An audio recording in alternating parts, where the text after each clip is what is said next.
Let's talk between the lines. नमस्कार, स्वागत है आप सभी का। और आज बात कर रहे हैं हम लोग नेपाल इंडिया बॉर्डरिंग स्टेट, क्योंकि आज मोदी जी ने अभी भी थोड़ी देर पहले ट्वीट करके एक चीज़ बताई है कि देखिए, सीधे मैं आपको ट्वीट ही दिखाता हूँ।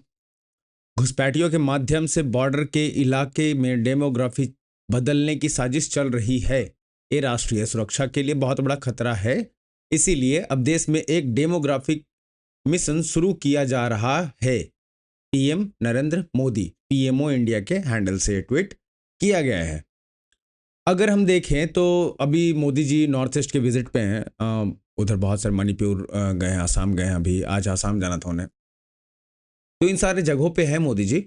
और अभी आज का ही ये एएनआई का न्यूज़ है कि Kathmandu after taking charge as interim prime minister of Nepal, Sushila Karki says those involved in incident of vandalism will be investigated.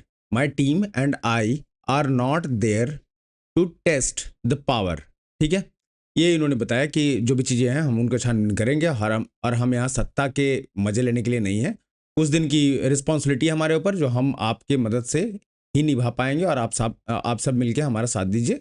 और उसके बाद हमें जो भी सिस्टम है और जो पार्लियामेंट है हम हैंड ओवर करके यहाँ से चलते बनेंगे। ठीक है, जो इनका काम था वो अपना जो ड्यूटी इनको जिस चीज़ के लिए लाया गया है उसको ये बखूबी अपने मुंह से ही बता रही हैं, बोल के कि देखो मेरी ये ड्यूटी है और मैं जानती हूँ उसको। इस चीज़ के ऊपर जब मोदी जी यहाँ भाषण दे रहे थे, तो पहले सुन लेते हैं, उसके बाद देखते हैं। के लिए बना नया हेडक्वार्टर भी इसमें आपकी बहुत मदद करेगा। साथियों, आज मणिपुर की इस धरती से मैं नेपाल के मेरे साथियों से भी बात करूंगा। हिमालय की गोद में बसा नेपाल भारत का एक मित्र है, करीबी दोस्त है। हम साझा इतिहास से जुड़े हैं, आस्था से जुड़े हैं, साथ मिलकर आगे बढ़ रहे हैं। मैं आज नेपाल में अंतरिम सरकार की प्रधानमंत्री के रूप में पदभार संभालने पर 140 करोड़ भारतवासियों की तरफ से श्रीमती सुशीला जी को हार्दिक बधाई देता हूं। मुझे विश्वास है कि वे नेपाल में शांति, स्थिरता और समृद्धि का मार्ग प्रशस्त करेगी। नेपाल की पहली महिला प्रधानमंत्री के रूप में सुशीला जी का आना महिला सशक्तिकरण का वह बहुत उत्तम उदाहरण है। मैं आज नेपाल में ऐसे हर एक व्यक्ति की सराहना करूंगा जिसने ऐसे अस्थिरता भरे माहौल में भी लोकतांत्रिक मूल्यों को सर्वोपरि रखा। साथियों, नेपाल में हुए घटनाक्रम में एक बात विशेष रही है जिसकी ओर लोगों का ध्यान नहीं गया। पिछले 2-3 दिनों से नेपाल के युवक युवतियां नेपाल की सड़कों पर सफाई और रंग रोगन का काम बड़ी मेहनत और पवित्रता के भाव से करते हुए देखे जा रहे हैं। सोशल मीडिया पर आ रही उनकी तस्वीरें मैंने भी देखी है। उनकी ये सकारात्मक सोच, ये सकारात्मक कार्य न केवल प्रेरणादायक है बल्कि ये नेपाल के नवोदय का स्पष्ट संकेत भी है। मैं नेपाल को उसके उज्जवल भविष्य के लिए शुभकामनाएं देता हूं। साथियों, 21वीं सदी में आगे बढ़ता हुआ हमारा देश एक ही लक्ष्य लेकर चल रहा है, विकसित भारत का लक्ष्य। और इस लक्ष्य की प्राप्ति के लिए तो मोदी जी ने मणिपुर में जब थे भाषण दे रहे थे तो वहाँ से नेपाल को संबोधित करते हुए सारी चीज़ें बताई कि वहाँ जो इंटरिम प्राइम मिनिस्टर बनी है उनको बधाई भी दिया, और ये भी बताया कि नेपाल वहाँ की युवा जो भी ये सारे काम हुए उसके बाद कैसे साफ सफाई किया, रंग रोगन किया, जो चीज़ें आ रही थी। अब जो प्राइम मिनिस्टर बनी है नेपाल की, उन्होंने भी खुद कह दिया है कि ये जो भी ऐसे गुंडागर्दी, जो भी आगजनी वगैरह हुआ है, अफरा तफरी मचाई गई है, उसका इन्वेस्टिगेशन हम करवाएंगे। अब पता चलेगा जब इन्वेस्टिगेशन के बाद कि कौन कौन किस तरह के लोग थे वहां जो ये सारी चीजें कर रहे थे एक आंदोलन के पीछे छिप के, ठीक है। आंदोलन का एक कवर लेके ऐसा समझो आप कि पीछे अपना जो मकसद वो पूरा कर लिया और सामने है कि आंदोलन कर रहे हैं हम लोग तो ये गवर्नमेंट ठीक नहीं, करप्शन और ये सब बोल बोल के। अगर देखा जाए नेपाल इसलिए भी अलग होता है क्योंकि अभी हाल फिलहाल में बांग्लादेश में भी सेम तरह के तरीके से एक रेजिम चेंज किया गया था और आज भी वहाँ कोई सुनिश्चित संभावित या कह सकते हैं कि कोई ऐसा डेट नहीं है या मंथ नहीं है या ईयर नहीं है कि कब वहाँ इलेक्शन करवाया जाएगा। जो वहाँ इंटरिम गवर्नमेंट आई वो वहाँ झगड़ के बैठ गई और जो भी उसने जो नुकसान पहुंचाया देश और अपने जिद की वजह से कह लो या जो भी रिमोटली जिस तरीके से हैंडल किया गया उस गवर्नमेंट को, उसकी वजह से कह लो कि जो नुकसान उठाया है और जो आने वाले टाइम में उसको कितना टाइम लगेगा उस नुकसान को रिकवर करने में, आगे बढ़ने की तो भूल ही जाते हैं हम। अपने खुद के पॉपुलेशन को ऐसे मैसेकर करवा देना, ये सेम चीज़ हमें कम से कम नेपाल में देखने को नहीं मिला। ये बहुत अच्छी बात है और नेपाल में जितना जल्दी ये सारी चीज़ें स्केलेट हुई उतनी जल्दी यहाँ शांति हुई और एक इंटरिम गवर्नमेंट आ चुकी है। अब वो उस पर काम करना शुरू करेगी और फिर इलेक्शन या जो भी जैसा डेवलपमेंट होगा वो पता चल ही जाएगा हमें। ये था नेपाल, हमारा एक बॉर्डर सिक्योर हो गया इस तरफ से, क्योंकि ये जो पीएम आई है अभी वो पहले भी हमारे टीवी चैनल्स पे आके इंटरव्यू में ऐसा बता चुके हैं कि हम इनको इंडिया से इनको बना के रखना है। ऑब्वियस है, अच्छा रिलेशन और हमारा जिस तरीके का संबंध है, कहते हैं बेटी रोटी का संबंध है, तो उस तरीके से बना के रखना है। और ये जो भी मदद चाहिए इंडिया से इनको मिलेगा भी। मोदी जी का वहाँ से भाषण देने का मतलब यही था कि आपको जो भी चीज़ें चाहिए इंडिया की तरफ से वो हम देंगे। जैसे इलेक्ट्रिसिटी के लिए अब जब आपको हेल्प चाहिए था तो इंडिया ने हेल्प करा आपको, आपका डैम बनवाया, उसके बाद हमारे नेटवर्क से जोड़ा गया, उसके बाद अभी उनके यहाँ और जो उनके लोग हैं वो खुद कहते हैं जो उसमें थे इस प्रोग्राम में, वो खुद कह रहे हैं कि हाँ इंडिया ने भरपूर मदद की है तो हम फिर से मदद करेंगे, ऐसा मोदी जी का कहना है और हमारे सरकार का ये स्टैंड है। और ये होना भी चाहिए क्योंकि हमारा नेपाल जो है, जो हमारा रिलेशन है, हम दोनों एक ही कंट्री जैसे हैं, हमारा कल्चर, हमारा हर चीज़ सेम ही है ऑलमोस्ट, तो ये एक अच्छा है। अब दूसरा आते हैं नीचे, सबसे नीचे जो मैंने आपको बताया भी है, वहाँ की बात ये है कि वहाँ एक सेकेंड, जो मॉरिशस है उनके पीएम आए हुए थे। फिर वहाँ जो मैंने आपको पिछले 2 वीडियो में भी बताया कि वहाँ जो हमारा ये कुछ आइलैंड जो खाली किया गया है या छोड़ा गया है, आज़ाद किया गया है यूके के द्वारा, तो अब वहाँ पे बाकी जैसे इंडिया वहाँ डील करने जा रहा है या चीज़ें एक्सप्लोर करेगा, ये सारी चीज़ स्टार्ट हो गई है। तो अब देखो आप from Himalaya to down the sea, कितने नीचे, सबसे नीचे तक, ये हम अपना निगरानी इधर कर सकते हैं। यहाँ तक कि जब यहाँ पोर्ट वगैरह बनेगा या चीज़ें जब हो जाएगी, अभी भी है हमारा कुछ तो, लेकिन जब पूरे फुल फ्लेज स्टार्ट होगा तब ये फुल्ली कंट्रोल्ड होगा।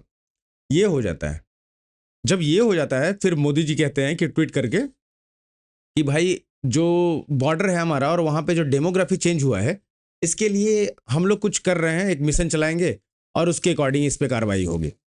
तो अब इस पे खलबली मचने लगती है। खलबली मचते इतना पहले भी हो रहा था कि लाल ग्लास जब बोला या उसके पहले जब एसआईआर हुआ, तो एसआईआर जब हो रहा था या जब बातें ऐसी चल रही थी तब भी ये चीज़ें शुरू हो गई थी कि भाई आप ये करोगे तो इसमें नागरिकता खत्म हो जाएगी। कोर्ट भी बोला कि भाई आधार कार्ड तो ले ही लो, आधार कार्ड तो इस्तेमाल कर लो। आज भी ये चीज़ें हुई हैं, ये है कुछ कि सुप्रीम कोर्ट ने डायरेक्शन दिया एसआईआर कि ये पूछा कि भाई कब एसआईआर होगा, कितने इंटरवल के आसपास एसआईआर करने का आप सोच रहे हो या कोई पैटर्न है। मैं पूरा कॉन्वर्सेशन बताता हूँ। Supreme court, should SIR be held at fixed interval across the country, कि जितना टाइम उसके अकॉर्डिंग करोगे आप। इलेक्शन कमीशन कहता है only we can decide when to conduct SIR, not even supreme court. Election commission कहता है ये सिर्फ हम डिसाइड कर सकते हैं, सुप्रीम कोर्ट कुछ नहीं कह सकता। सेम एज जब डॉक्यूमेंट के लिए कहा जा रहा था तो इलेक्शन कमीशन ऑफ इंडिया ने यही कहा कि भाई हम डिसाइड करेंगे कि हमें कौन सा डॉक्यूमेंट चाहिए नहीं चाहिए। हमने जो लिस्ट दिया उसमें हम उन्हीं में से डिसाइड करेंगे कि आप यहाँ के नागरिक हो, आपका वोटर आईडी होना चाहिए या नहीं होना चाहिए, ठीक है। अब अगर इसमें फिर बाद में डायरेक्शन दिया गया सुप्रीम कोर्ट की तरफ से कि आधार कार्ड को तो रख ही लेना चाहिए, आपको रख ही लो। अब वो फिर भी डिपेंड करेगा इलेक्शन कमीशन ऑफ इंडिया के ऊपर कि वो लेती है आधार कार्ड एज ए प्रूफ, मानेगी या नहीं मानेगी। ठीक है, इसमें जब इलेक्शन कमीशन ऑफ इंडिया ने बोला कि जब सिर्फ हम डिसाइड कर सकते हैं, under article 324 in constitution of India, the superintendence direction and control of electoral roll rest solely with election commission. ठीक है, ये कॉन्स्टिट्यूशन के इस आर्टिकल की दुहाई देके ये सारी चीजें कह रहे हैं। We can't be ordered by court और conduct SIR at fixed interval. Any directive to conduct SIR at fixed intervals would encroach upon our exclusive jurisdiction। Election commission ने ये सारी चीजें बताई फिर से, ये पहले भी बातें हो चुकी है, और अगर ये ऐसी चीजें हो रही है फिर से बताई जा रही है, तो एक बार ये समझने की बात है कि कितना बड़ा सिस्टम है इनका। ये गवर्नमेंट अगर चाहती है तो इनके कहीं कोई स्टेट गवर्नमेंट है जो बचाने की कोशिश कर रही है, या अलग अलग तरीके अलग अलग से NGO टाइप से बना के, या अलग अलग संस्थाएं हैं जो कूद पड़ती हैं कि नहीं नहीं इनको रोको, ये गलत है। अभी कुछ दिन पहले आसाम में आपने देखा था, बहुत सारे लोग गए थे वहाँ पे। कांग्रेस की भी एक नेता थी जो एक्स मिनिस्टर रह चुके हैं, उन्होंने बोला था कि ये तो बांग्लादेश से आगे तो क्या हो गया। ठीक है, इस तरह की बातें। या फिर दिल्ली में इधर भरा पड़ा था, राजस्थान ले लो, बिहार में भी हुआ है SIR, तो वहाँ निकल रहे हैं। हर जगह कोई भी एक सिटी उठा लो आप, वहाँ हैं भरे पड़े। अब SIR करना है, ये इलेक्शन कमीशन करना चाहता है अपने अकॉर्डिंग, ताकि जो सामने वाला है, और ये सबसे अच्छी बात है इस गवर्नमेंट की भी, और प्लस जब संस्थाएं इस तरीके से अपने आप को लेके चलती हैं, प्लान लीक नहीं होता, तो इसमें आपको सामने वाले को बचने का टाइम नहीं मिलता, और आप अपने अकॉर्डिंग चीजें करते हो। जैसे बिहार में अभी तक कंप्लेन नहीं आया है, तो इसका रीजन है कि इस तरीके से किया गया कि हर कोई जिसके साथ हुआ है जो सही है वो सही है, और जिसके साथ मतलब जो यहाँ के लोग नहीं थे और जिनका गलत था कागजात, तो वो कुछ बोल भी नहीं पा रहे हैं, कि जैसे बोलेंगे पकड़े जाएंगे। मतलब उन्हें पता है बात को, इस बात को। तो ये कुछ चल रहा है यहाँ पे। अब इस तरीके से इंडिया में जो चीज़ें इसको लेके चलाया जा रहा है। अब आज का एक और आया है, पहले देख लेते हैं। ये आप देख लो पहले, ये कुछ पकड़े गए हैं भाई, क्या मासूम, मतलब बच्चा टाइप का दिख रहा है यार सब। और ये कमांडर है उल्फा 1 का, अभी कुछ दिन पहले जिसको हम लोग मतलब अननोन ड्रोन ने जाके बुम बुम कर दिया था म्यांमार वाले बॉर्डर के आसपास, तो उसी से रिलेटेड वही सेम है उल्फा 1 का कमांडर। ये इसका नाम है मारिगंका सोम of 779 camp of Ulfa surrendered yesterday to Indian Army at Assam Arunachal border. This is big blow to Ulfa leadership. Ulfa lost 3 senior commander in last drone attack on their camps inside Myanmar. ठीक है, तो ये कल surrender किया भाई अपना।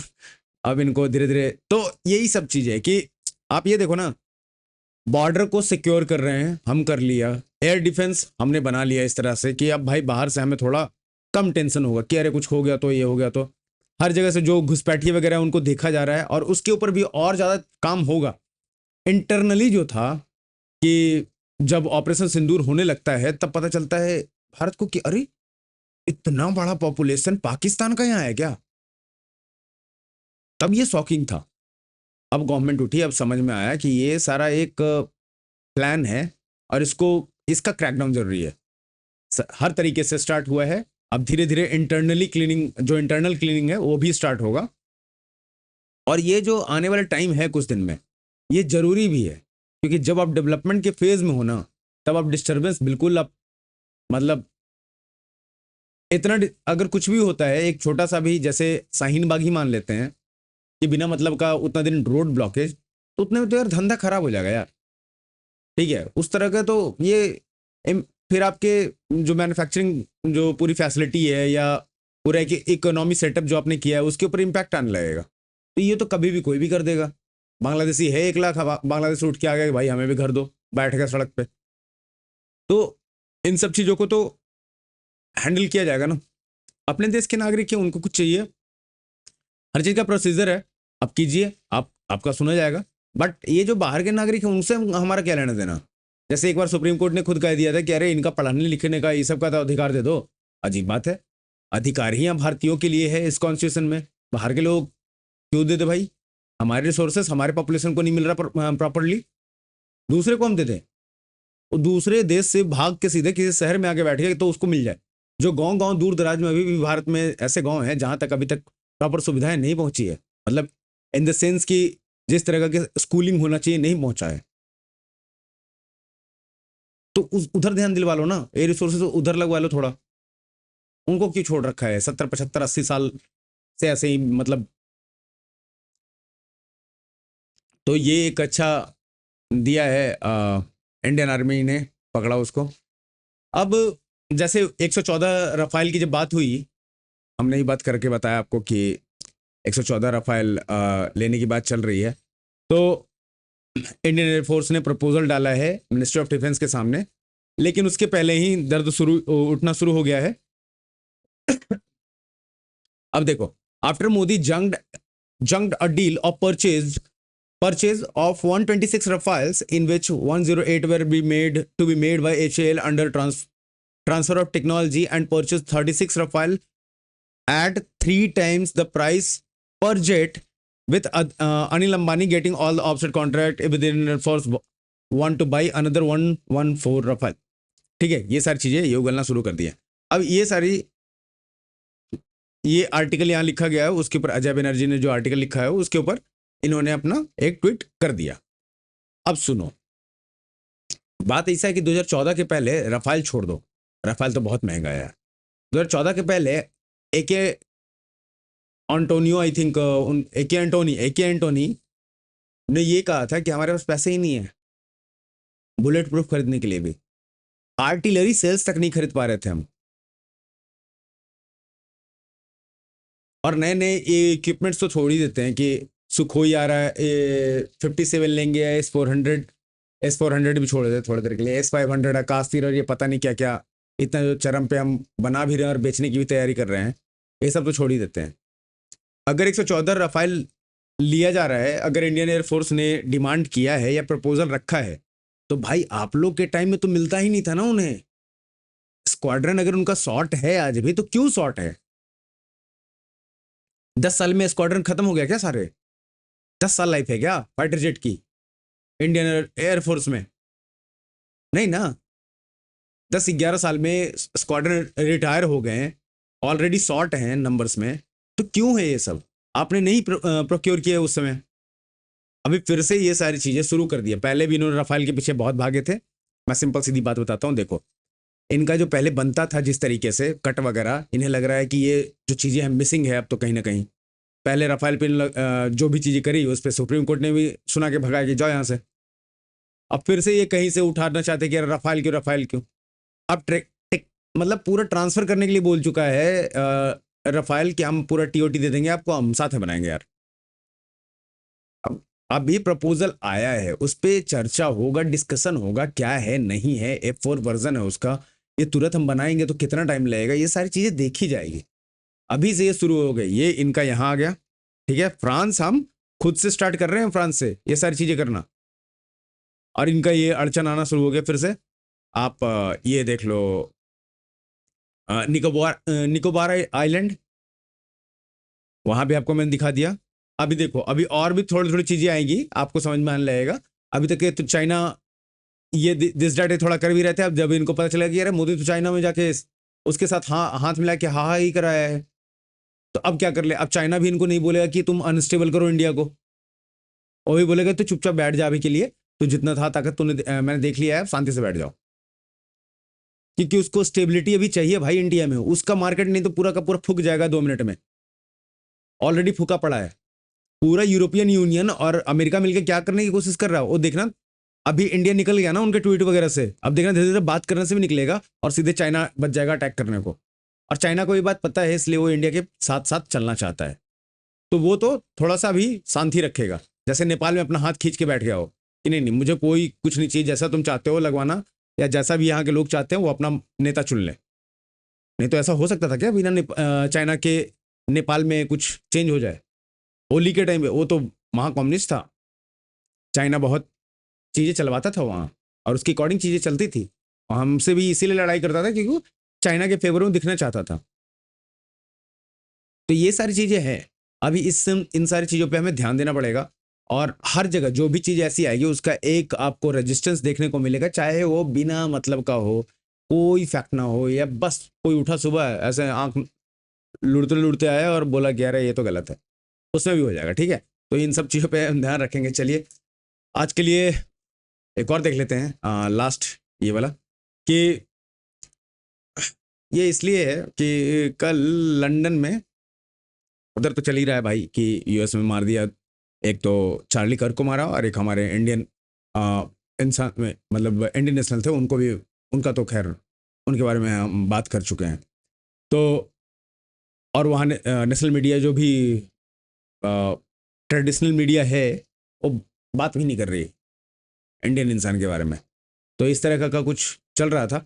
अब London में अचानक कल शुरू हो गया, ये अचानक नहीं मतलब प्लान किया गया था, टॉमी रॉबिन्सन के अगुवाई में ये सारी चीज़ें एक मतलब जन सैलाब जैसा उमड़ पड़ा, और एक कहा जा रहा है कि ये सारे पैट्रियट्स हैं, मतलब देशभक्त हैं अपने देश के।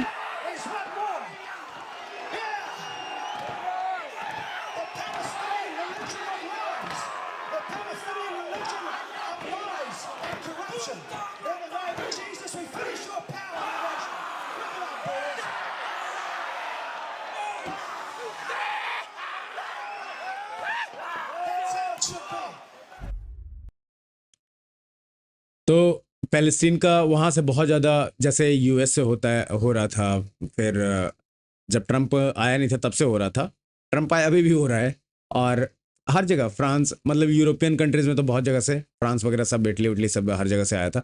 लंदन में तो हद ही था भाई, वहाँ 13-14 मेयर जो हैं वो मुस्लिम ओरिजिन के हैं और पाकिस्तानी है ज़्यादातर, तो वहाँ तो हद ही है, उनको तो छोड़ ही दो। अब उनके अगेंस्ट में एक जो ग्रूमिंग गैंग, जो वहाँ एक क्राइसिस टाइप का समझो कि चल रहा है लंदन में, उसके लिए भी टॉमी रॉबिन्सन ने ये चीज़ों को पहले उठाया था, फिर उसके लिए जेल भी गया, फिर वापस अभी आया है। ठीक है, और उसके पीछे, उसके लीगल फाइट के पीछे एलॉन मस्क का भी हाथ बताया जाता है। एलॉन मस्क ने खुद भी बोला था कि हाँ मैं इसका केस लड़ूंगा, जो भी फाइनेंशियली सपोर्ट चाहिए मैं करूँगा।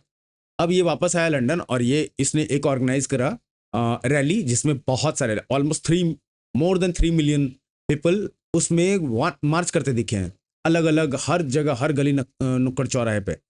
तो अब एक अलार्मिंग सिचुएशन पे आ चुका है लंदन भी, जहां पे अब लोग उतर चुके हैं सड़कों पे कि भाई ये नहीं चाहिए हमें, जो तुम कर रहे हो नहीं चाहिए इमिग्रेंट्स। और जो कियर स्टारमर बोलता है कि मुस्लिम ऑफ यूके, तो वो नहीं चाहिए।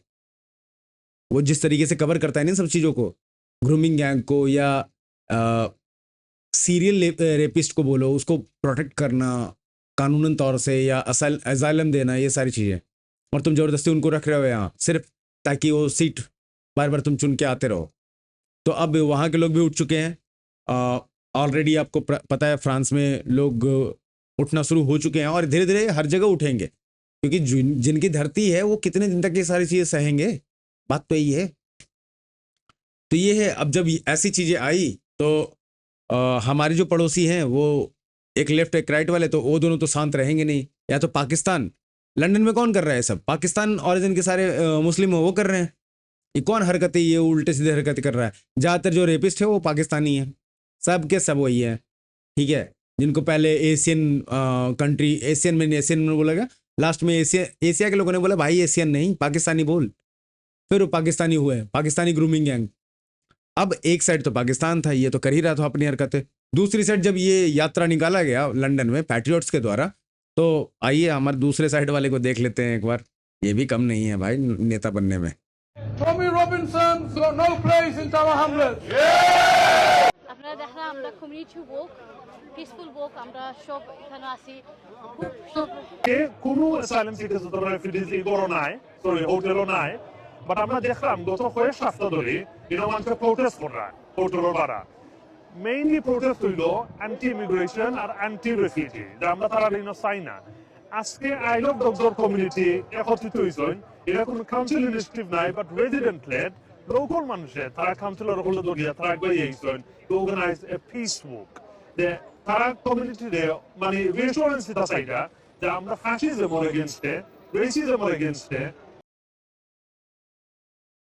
ये हैं बांग्लादेशी मुस्लिम जो कह रहे हैं कि यार ब्रिटिश लोग को ये सब नहीं करना चाहिए, हम लोग को बहुत बुरा लग रहा है ये सब करते हुए कि ब्रिटिश लोग जो हैं यहाँ के जो मूल नागरिक हैं वो सड़कों पे उतर के प्रोटेस्ट कर रहे हैं। किसके अगेंस्ट? तो हमारे अगेंस्ट, या पाकिस्तानी जो हम मतलब इमिग्रेंट्स हैं, illegal legal doesn't matter, but illegal खासकर ये सारे इलीगल टाइप के ही लोग हैं जिनको वहाँ लाला के पनाह दे दिया गया है। और इनका पूरा एक रैकेट होता है, इनका पूरा रैकेट होता है। इनको असाइलम दिलाने से लेके नागरिकता दिलाने तक, उसके ऊपर फिर जो गवर्नमेंट पैसे खर्च करती थी अभी तक अपने पॉपुलेशन के ऊपर, वो पैसे लेके इनके ऊपर खर्च कराना और इनको फैसिलिटीज देना। जब वो पैसे इनकी तरफ डाइवर्ट होता है तो वहाँ के जो आम जनता है जिसके ऊपर वो पैसे आने चाहिए थे, जो उनके टैक्स के पैसे हैं, वो कहते हैं यार तो फिर हमारा फायदा कहाँ है, ये सब तो हमारे लिए था। अब लोग वहाँ उठना शुरू हो गए तो इनको बुरा लग रहा है, इनको भी लतिया के भगाया जाएगा कुछ दिन में। अब देखो जैसे जैसे ये चीज़ चेंज होगी, अगर एक हरकत आके और चेंज हो जाती है, ये कुछ नेशनलिस्ट टाइप का गवर्नमेंट आता है, ठीक है, हमें पता है वेस्ट कंट्री में एक रेसिज्म बढ़ा है, उसमें इंडिया को भी नुकसान होगा, लेकिन उससे फायदा अगर ये नहीं भी करेंगे तो फायदा क्या हो रहा है इंडिया का? नुकसान तो अभी भी तो वही हालात हैं। तो अगर ऐसा कुछ उठता है और इन्हें ठिकाने थोड़ा लगाया जाए कि वापस भेजो सबको, तो एक शांति जो आना चाहिए वो आएगा। ऐसे तो लंदन में हो रहा है तो मुझे ज़्यादा बुरा नहीं लग रहा, लेकिन ठीक है यार फिर भी कि इन हरामखोरों ने बहुत मज़े लिए हैं एक टाइम पे, पूरे हर एक देश से हर चीज़ लूट के ले गए हैं। तो अब तो ठीक है, इनको थोड़ा मज़ा लेने, लेकिन मतलब समझो ना कि इतना बाहियात तरीके से ये हो रहा है ना कि वो कोई भी देख के ऐसा नहीं कह सकता कि सही है, राइट?